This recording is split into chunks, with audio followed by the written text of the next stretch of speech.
Okay, thank you.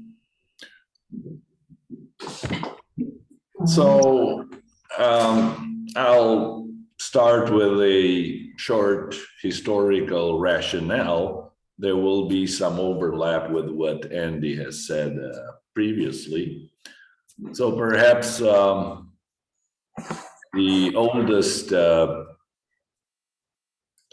source that tells us about a kind of a reverse interest is in Pappus, where the famous place about analysis and synthesis that has been debated by historians of mathematics ever since, where we find out that analysis is the path from what one is seeking as if it were established by way of its consequences to something that is established by synthesis.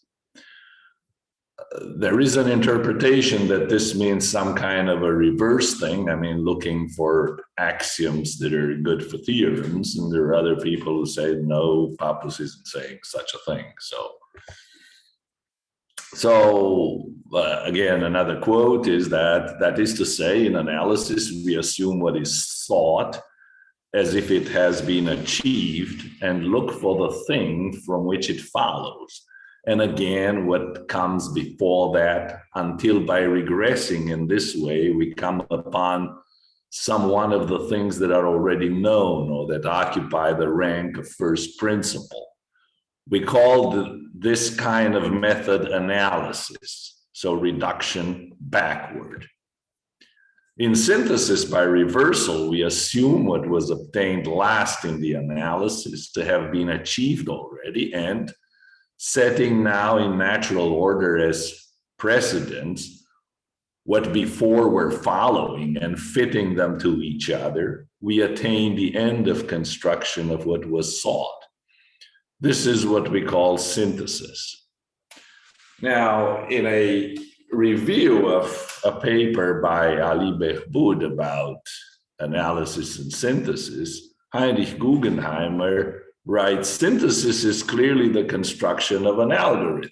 Analysis is a methodus inveniendi of such algorithm, and as such is an exercise in ingenuity and discovery. We find another idea, a reverse idea, in the second set of replies of Descartes. It was synthesis alone that the ancient geometers usually employed in their writings. But in my view, this was not because they were utterly ignorant of analysis, but because they had such a high regard for it that they kept it to themselves like a sacred mystery. So why should one be interested in fewer assumptions? Well, we find such statements from Aristotle, for example. The fact that fewer assumptions are preferable when proving a statement is found already in the posterior analytics. Let it be granted that if the premises are equally well known, a proof from fewer premises is better than one from more premises because it produces knowledge more rapidly. This resurfaced as Occam's razor. In a more mystical vein, it resurfaced in Meister Eckhart, who would say that that one is much more blessed who can dispense with all things and does not need them than he who has taken possession of all things because he needs them. And another statement of Meister Eckhart is that one is truly poor in spirit who can dispense with everything that is not needed. In logic itself, we find this in Jevons. I hold that in all cases of inductive inference, we must invent hypotheses until we fall upon some hypothesis which yields deductive results in accordance with experience. In deduction, we are engaged in developing the consequences of a law. We learn the meaning, contents, results, or inferences with attached to any given proposition. Induction is the exactly inverse process. And here, in mathematics itself, we have Hermann Wiener, and you've already seen this quote in Andy's talk, so I'll skip it. And the same can be found in Hilbert. And again, Hilbert talks about the purity of methods as well. And again, you've seen this quote again in this paper on the congruence of the base angles of an isosceles triangle. So, and in his lectures on the foundations of geometry, we find that he says in modern mathematics, one exercises this sort of critique very often, whereby we notice the tendency to preserve the purity of the method, i.e. to use in the proof of a theorem, if possible, only the auxiliary means that the content of the theorem imposes on us.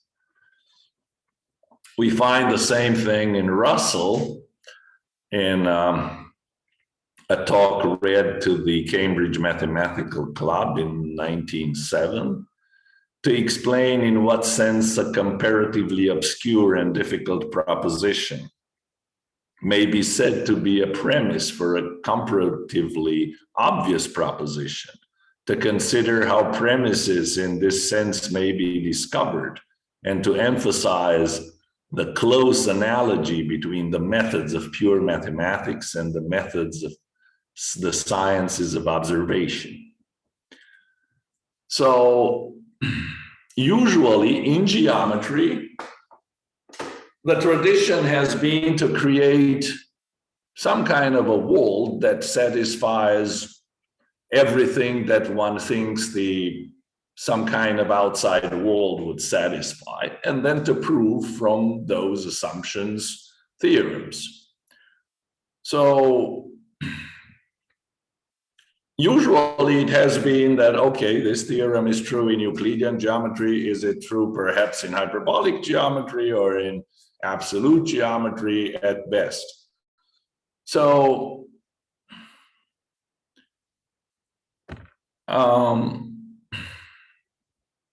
now what we propose is a completely different approach, is to ask of a given geometric theorem what are the minimal assumptions that are needed for its truth. But minimal assumptions not asked of a fixed geometry, but asked in the abstract. So obviously, we don't expect to end up with just one such set of minimal assumptions. Sometimes we end up with 3 or more that are incomparably minimal. So this isn't an exact science. I mean, going from a given theorem to finding axioms is a kind of inventive and creative thing. It's not clear what axioms are supposed to be. I mean, there should be kind of reasonably fitting the position of axioms. And obviously, since there is no clear path of where to go, there will be, as I said, several sets of such assumptions from which it can be proved. So this can be compared to what Lessing wrote in his Hamburgische Dramaturgie. He wrote the following things. The poet finds in history a woman, Medea, who killed her husband and her sons. Such a deed can evoke fear and pity, so he decides to treat the case in a tragedy.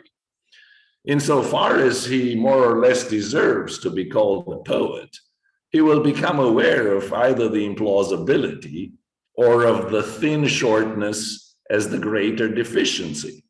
Should he find himself in the former case, then he will be foremost concerned with the task of inventing a series of causes and effects according to which those implausible crimes could not but have happened the way they did.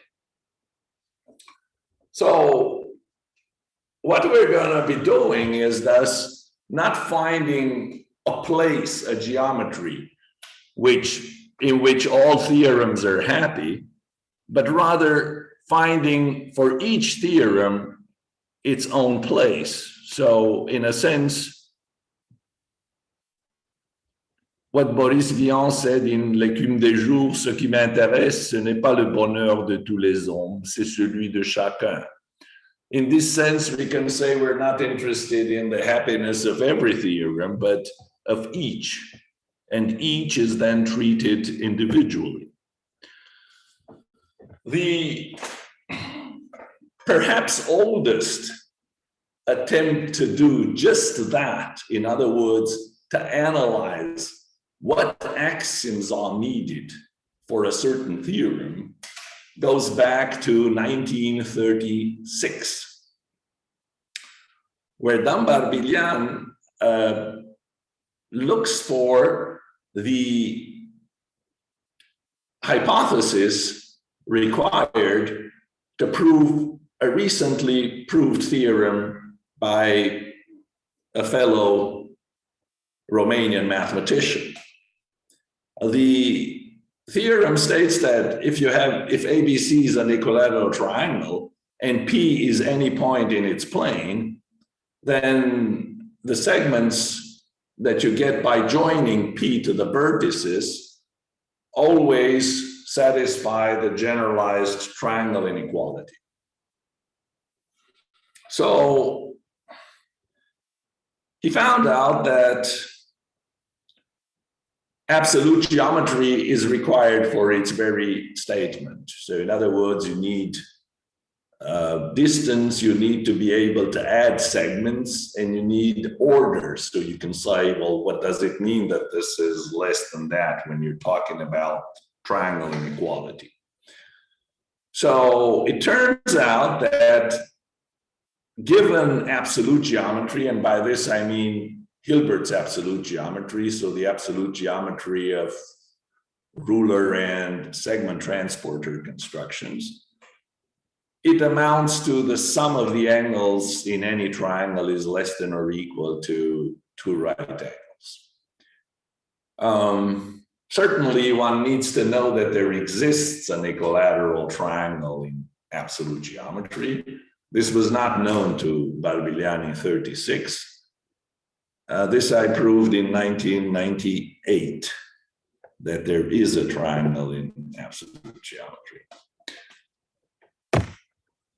Now, another such theorem,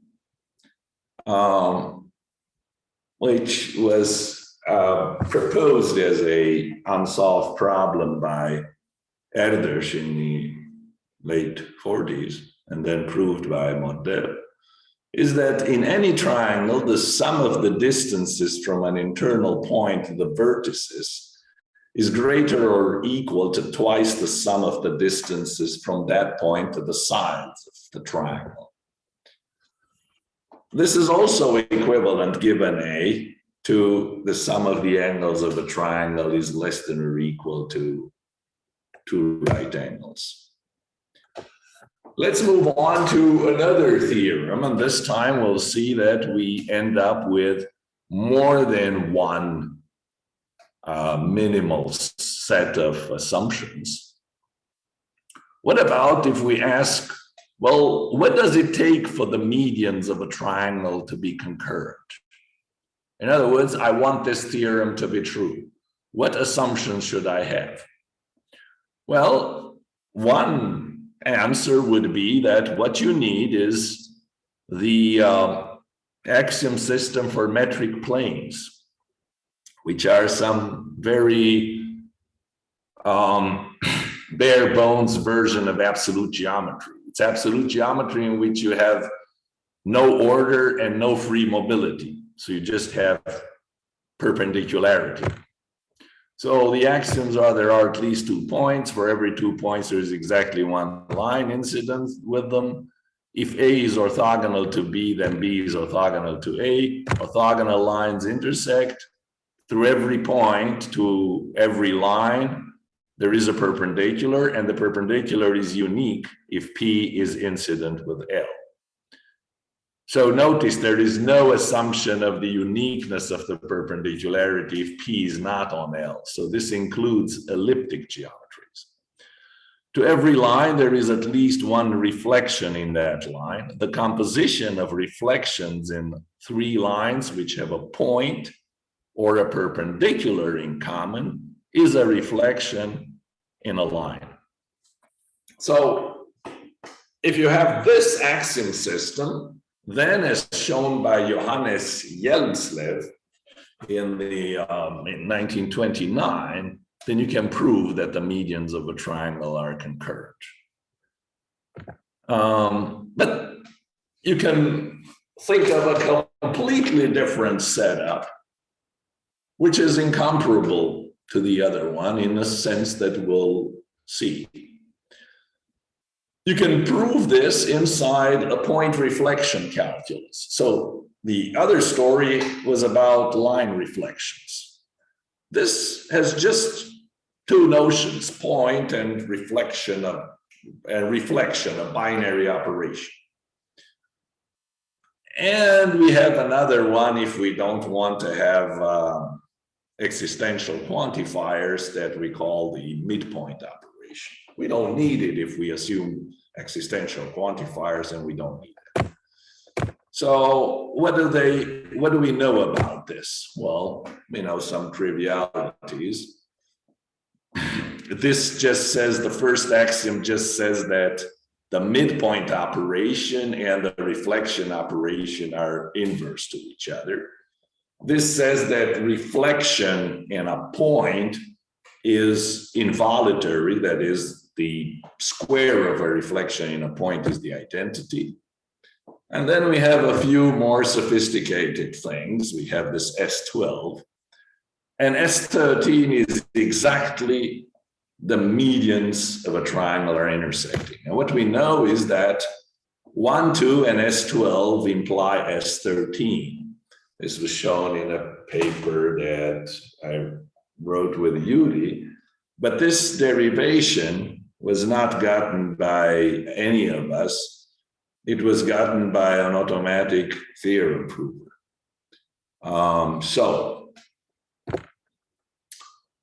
what do these things have to do with the geometry after all? Well, they do, because this is S12. S12 kind of says that this thing is half of this in a certain sense that you can make exact.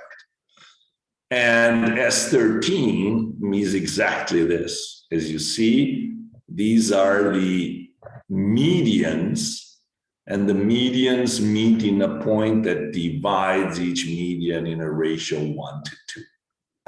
So these things, although they look like algebra, they are actually geometry. Now, if you try to find the connection between the two, well, first of all, in the old one here, we can define point reflections, but the point reflections will not satisfy S12. S12 tells us that the metric is Euclidean. And in the previous axiom system, we had no specification of the nature of the metric. So this S12 isn't true in the old one. The others are. 1 and 2, yeah, they are true. This isn't true. By the way, I say true, but in the previous one, there is no axiom, and it's not true that any pair of points has a midpoint. So if it has one, then this is true, the first two, but they don't need to have one. So the first one may be vacuously true because there is no midpoint. So basically, there is no connection between the two. In this one with the one previously stated, has really hardly any connection, because there is no sense in which the notion of a line reflection could be defined, to say nothing of orthogonal lines. So in fact, these two, one can say that they don't communicate at all. They are completely different. If one understands, if one has a deep understanding of geometry, one would say that this proof is the most impressive, because it uses this absolute apparatus. So in other words, that it doesn't make any specification on the metric. But this you know only if you know the history of the foundations of geometry and you know about the other alternatives and so on. There's no way to formally say that this is better. As you see, there are more axioms, there's a relation, there's all kinds of things. This looks like, well, very simple on the face of it. So to say which one is preferable or, the simplest makes really no sense. So this kind of regressive analysis gets us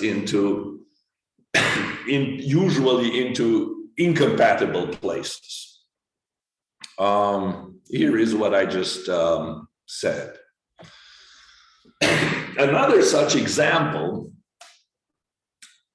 is another theorem that showed up as a proposal by Edrich, which says that of the four triangles formed by 3 points on the sides of a triangle, one of the corner triangles has always the least area. It turns out that this theorem holds in all ordered translation planes. So what are these? These are ordered affine planes which satisfy the minor Desargues axiom.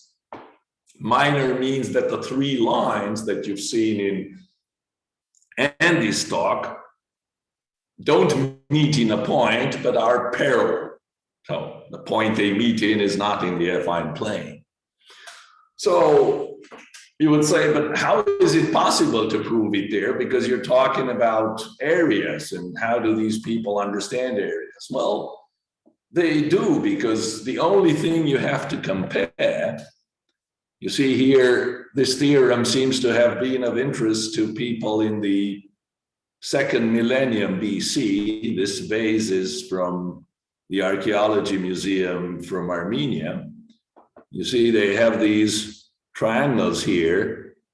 Yeah, these are, so no matter how you do this division, it's one of these triangles that has the least area. In other words, when you compare these, this one with the middle one, you will end up with the fact that that one of these is smaller than this.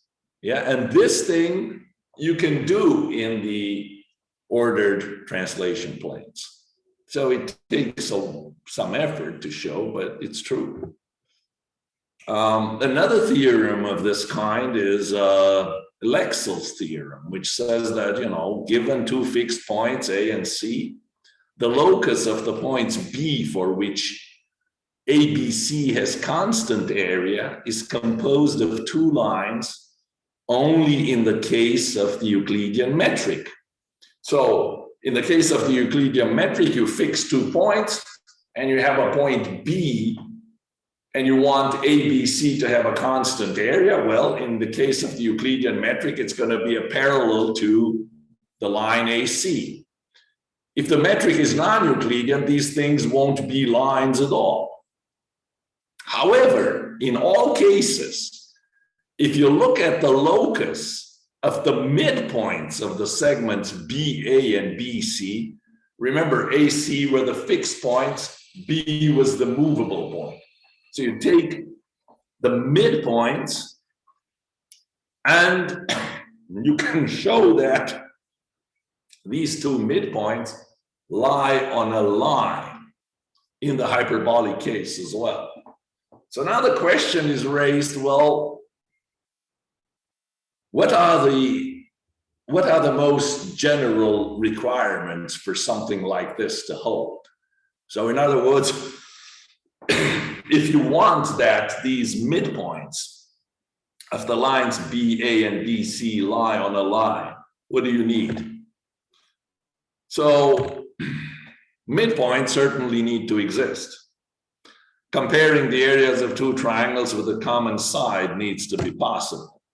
And it turns out that the theorem is true in non-elliptic metric planes in which every point pair has a midpoint.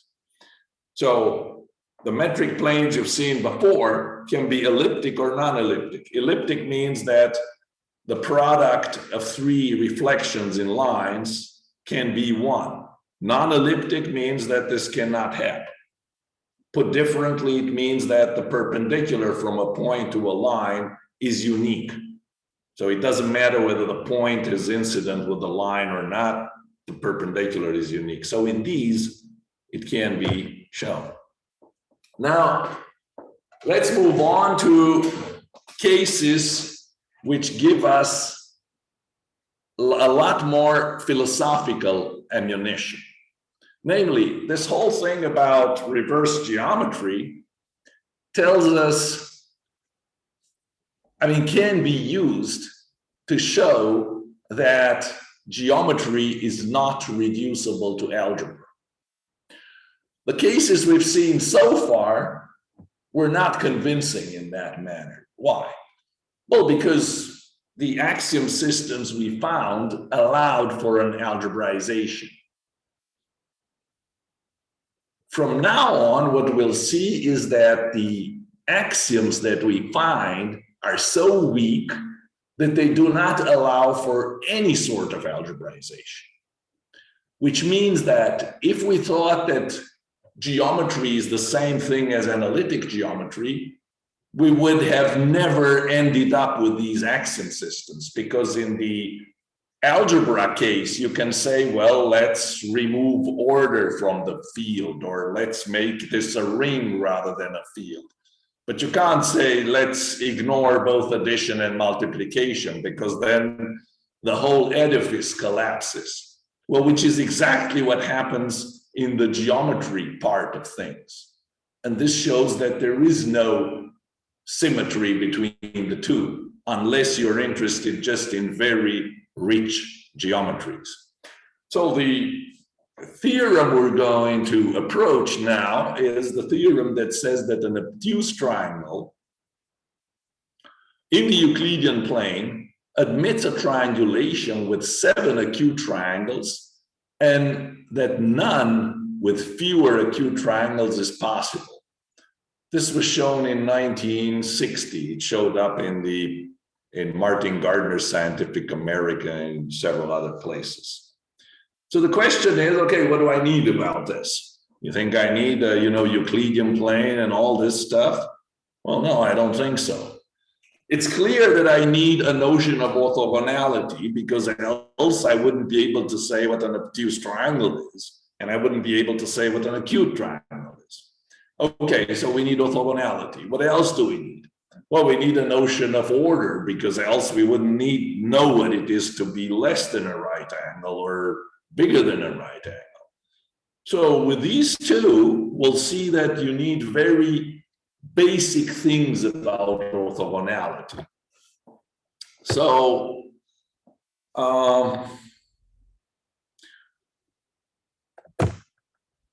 betweenness needs to satisfy the usual axioms, giving rise to dense, unending orders, as well as the Pasch axiom.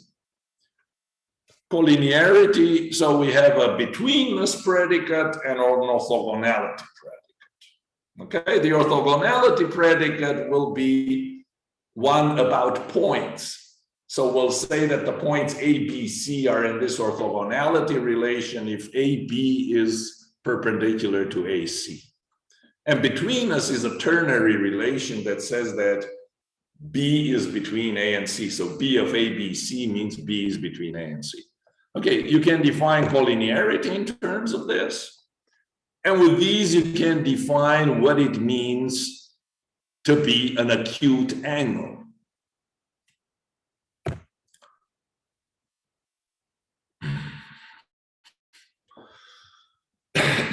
So here's axioms. One can raise perpendicular to any line in any given unit. So that's what this says. There are no isotropic lines, which is this. One can drop a perpendicular from a point C not on the line AB to that line, which is this. Orthogonality is a symmetric relation. The perpendicular from a point not on a line to that line is unique. Perpendicularity is a relation between lines that's taken care by these axioms. If BAC is acute, then CAB is acute as well. And with these, with just what you've seen here, so just trivialities about orthogonality and betweenness, right? There is no specific thing. For example, if you want to algebraize these, you need to know that the altitudes in a triangle meet in a point. Now, we're very far from being able to prove this here. There's no way to show it. There's nothing there. All we're saying is that there is some orthogonality and that, if you're acute from some, I mean, if you're acute as BAC, then you're acute as CAB. Acute being something that you define quite easily in terms of orthogonality and betweenness. So with just these axioms, you can prove that any triangle allows an acute triangulation with 7 triangles. So this is much more general than showing that this is true in hyperbolic geometry or anything. It basically shows that not even absolute geometry is required, because you have none of that. There's nothing that says that I have free mobility or I have anything meaningful about congruence or orthogonality. There is no side angle side. None of that stuff is valid here. And yet you can show this with just that. And this axiom system actually works for other things as well. Alexander Kharajishvili proved in 2015 that if one were to color all points of the real Euclidean plane with 3 colors, with each color used, then there is a rainbow acute triangle, a rainbow obtuse triangle, and a rainbow right triangle. Rainbow meaning that its vertices are of the 3 colors. So what is needed for these statements? For the obtuse case, the same axioms used in the acute triangulation theorem, together with axioms that lets us know that all points are of 3 colors and each color is used, which is obvious because we didn't have that. We didn't have a talk of colors in the previous one. For the acute case, we need, in addition, an axiom stating that given 3 points with B between A and C strictly, this Z stands for strict betweenness, there is a point U on the perpendicular raised on B to AC, such as that the angle ACU is, AUC is acute. So basically I have 2 points here, AB, AC, a point B in between them. Then if I go far enough on this perpendicular, then I'm able to find an angle that is acute. Obviously, in any absolute geometry, this is true. For the right rainbow triangle case, it suffices to have a reflection in every line, which means a mapping preserving orthogonality and incidence, and for the Loschnitt axiom to hold. The Loschnitt axiom says that the perpendiculars on the sides of a right angle meet. Now, the Sylvester-Goyoi theorem that you heard about in Andy's talk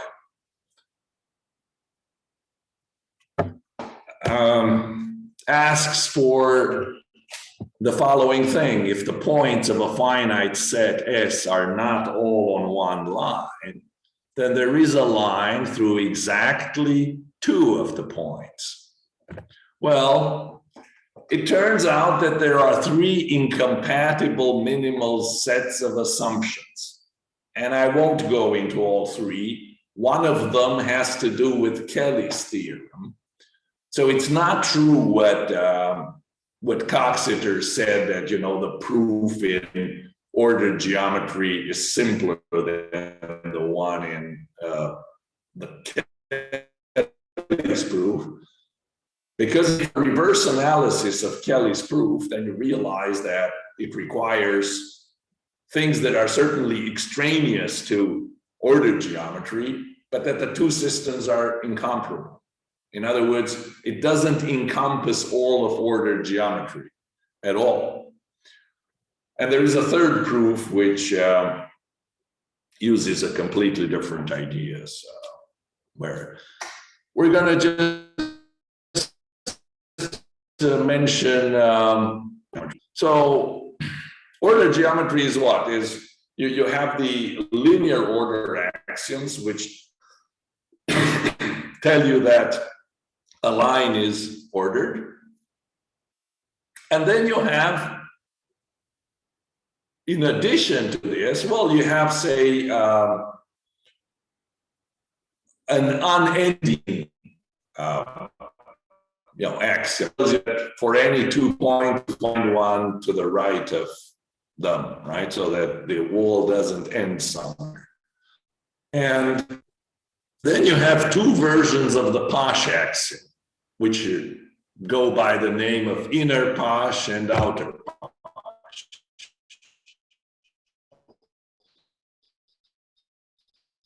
Inner Pasch says that points that are solid disks, then you get this point with the betweenness as seen in the picture.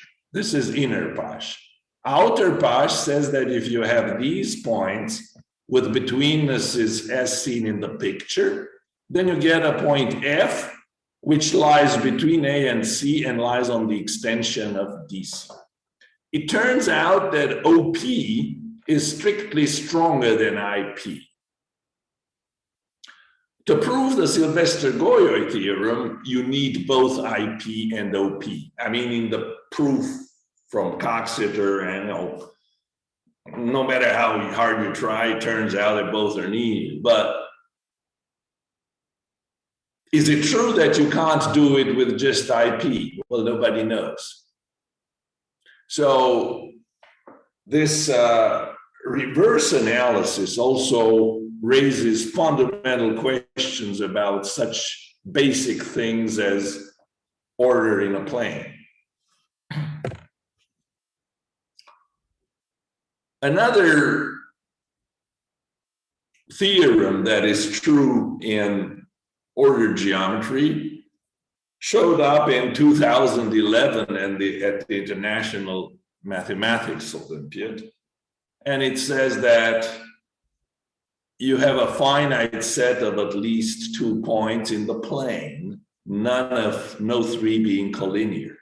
And a windmill is a process that starts with a line L going through a single point P from this set S. The line rotates clockwise about the pivot P until the first time that the line meets some other point belonging to S. This point Q takes over as the new pivot, and the line now rotates clockwise about Q until it next meets a point of S. This process is continued indefinitely, with the pivot always being a point from S. Show that we can choose a point P in S and a line L going through P, such that the resulting windmill uses each point of S as a pivot infinitely many times. Now, the statement appears to speak about rotations, and its official proof contained references to parallels. But the statement obviously involves only the notion of betweenness, and it can be proved inside the weakest axiom system for two-dimensional geometries, all of whose models can be embedded in ordered planes. Again, we don't know whether OP is needed or not. Now, the last geometric theorem that I'm going to refer to. So far we've seen that we have this story about acute triangulations where the axiom system did not allow for algebraization. And then you have ordered geometry. Ordered geometry doesn't allow for algebraization either. Now here comes an even more surprising thing, namely a theorem which is very substantial and which requires actually very little. So this theorem showed up in a short note by van der Waarden in 1970 that states that a space pentagon with congruent sides and congruent diagonals must be a plane regular pentagon. The problem was raised from some chemical considerations about possible ways of molecules to exist. And it was shown that the theorem holds only in three-dimensional space. So if you go to higher dimensions, then you can have such a pentagon that is not plane. Now, two incompatible systems are obtained by reverse analysis, and we'll present on. It has some incidence axioms, namely something about collinearity, that it's symmetric, that Victor? So it has points, collinearity. Sorry? Victor, do you hear us? Yes? Yeah, could you maybe just stop the video, your video, because it appears that we are losing the connection a few times, and so we are not hearing you. So maybe if you stop your video. Okay, I'll cut off the video. Yes. Okay. Okay. So we have collinearity and we have incidence of a point and a plane. So if A, B, C are collinear and both A and B are in the plane P, then C is incident with P as well. If A, B, C are 3 points, then there is a plane incident with them. And if the points are non-collinear, the plane is unique and will be denoted by P of A, B, C. If A, B, C and A, B, D are collinear and C is different from D, then A, C, D are collinear as well. We have some congruence axioms which are extremely weak. Notice they're much weaker than transitivity of congruence because they involve only 5 points at most, and transitivity of congruence needs 6 points, so it's very weak. Then we have one more axiom that says that if A and B are 2 distinct points, then there is a plane mu of AB, such that every point incident with this plane is equidistant from A and B, and all points equidistant from A and B are incident with this plane. So this basically states the existence of the perpendicular bisector plane. Every segment has a midpoint, which is a point collinear with and equidistant from the endpoints of the segments. We write M of A M B whenever M is the midpoint. We neither assume nor can we prove the uniqueness of the midpoint. One more congruence axiom says that the medians corresponding to congruent sides of two congruent triangles are congruent. So this is a very, very weak version of what Tarski calls the five-segment axiom, because it's valid only when these are midpoints. In Tarski, these points are any point past this line. And then comes a theorem that says that if the perpendicular bisector of AB and the perpendicular bisector of CD coincide, then ABCD are coplanar. The next axiom says that if B is a midpoint of AC and AC is congruent to A prime, C prime, AB is congruent, BA is congruent to B prime, A prime, and BC is congruent to B prime, C prime, then B prime must also be a midpoint. This we couldn't prove with what we had so far. So, and finally, here comes the rather complicated axiom that speaks about 5 points and a bunch of midpoints, for which I have here the picture. The picture says that, so if you look at the picture, it says that if you have M is the midpoint of AD, N prime is the midpoint of AB, N is the midpoint of BC, M prime is the midpoint of N prime D,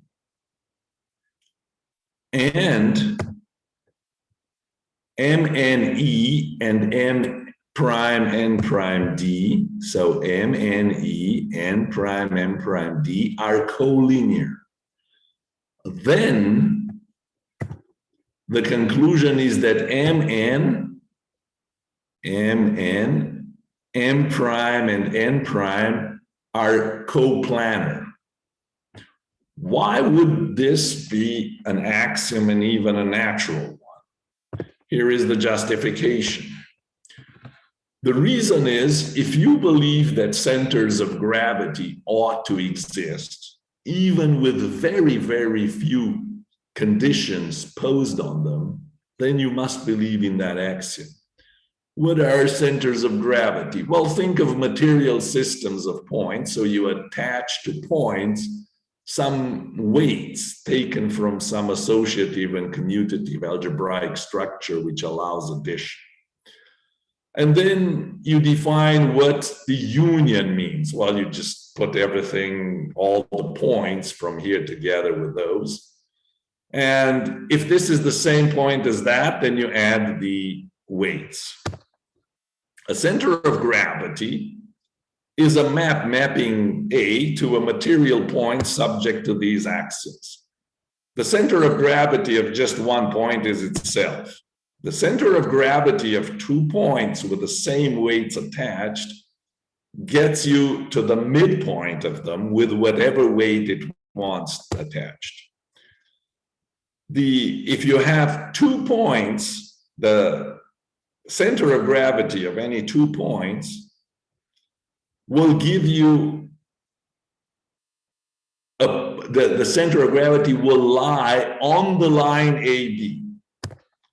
And the last one is that it commutes with union. So you can do first the center of gravity of this, then the center of gravity of that, and then do the center of gravity of these. If you think that these are not natural things that a geometry would need to satisfy, then we're done here. Why? Because think that I want to compute the center of gravity of A, B, C, D, E, where the masses associated everywhere are the same. Then I can do it first by doing the center of gravity of AB, and I get N prime. Then I can do it by getting the center of gravity of EC, and I get M prime. D is its own center of gravity. So now I have N prime, M prime, D. I know that the center of gravity of this must lie on this line.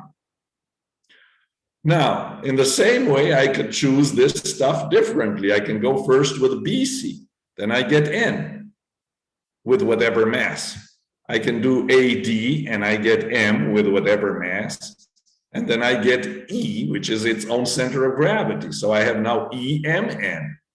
Well, the center of gravity has to be on this line.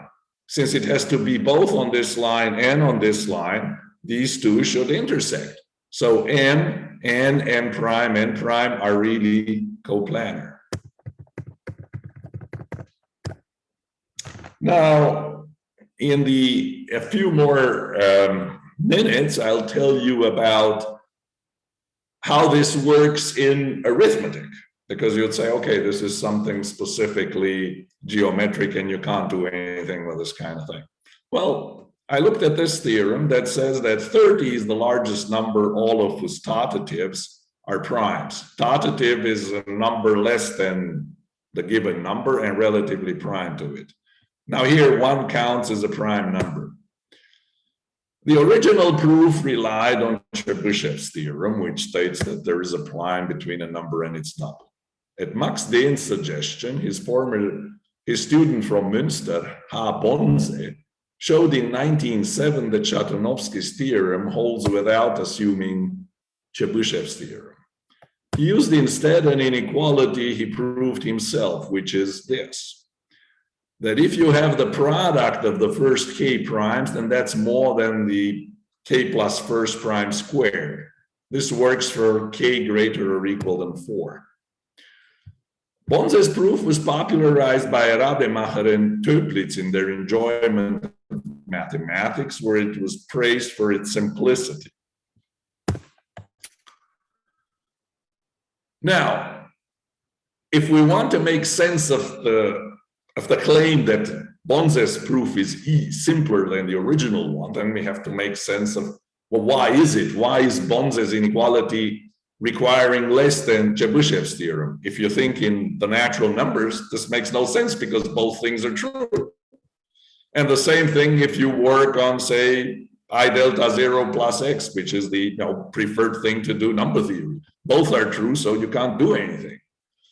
So the approach that I used is to formalize all of these statements and to add them to PA minus, which is just the theory of the positive cones of discretely ordered rings.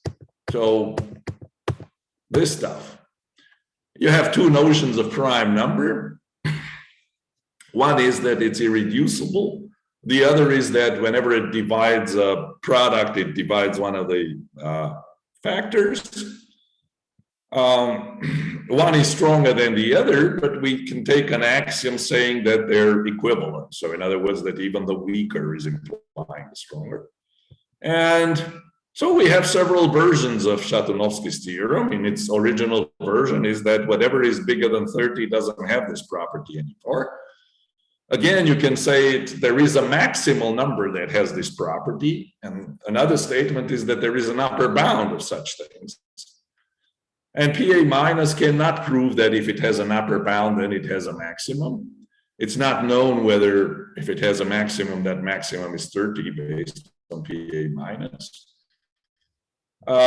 You can then express very nicely who is Chebyshev's theorem, who is Bonse's inequality. And you can prove that Chebyshev's theorem is stronger than Bonse in this sense. If you have that all irreducible are primes, and if you have Chebyshev, then you get Bonse's inequality. On the other hand, even if you add I open to it, so induction for open formulas, you can't get this. So we know that that's weaker. If you have Chebyshev's theorem, then you can't prove even the weakest of all this. Certainly you can't do it with the Bonse's inequality, but if you add this, that the number, which is the property that it is divisible by all primes smaller than any of its prime divisors, must be divisible by a largest prime, then you're done. Then Ponce's inequality plus this proves S30, and we don't know this, whether this is true in this. So if we could prove that this is not true, then we're done. Okay, that's that.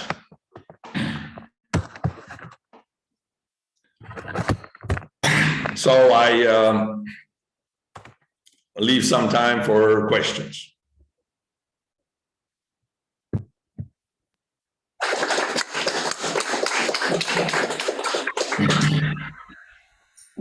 So, any questions?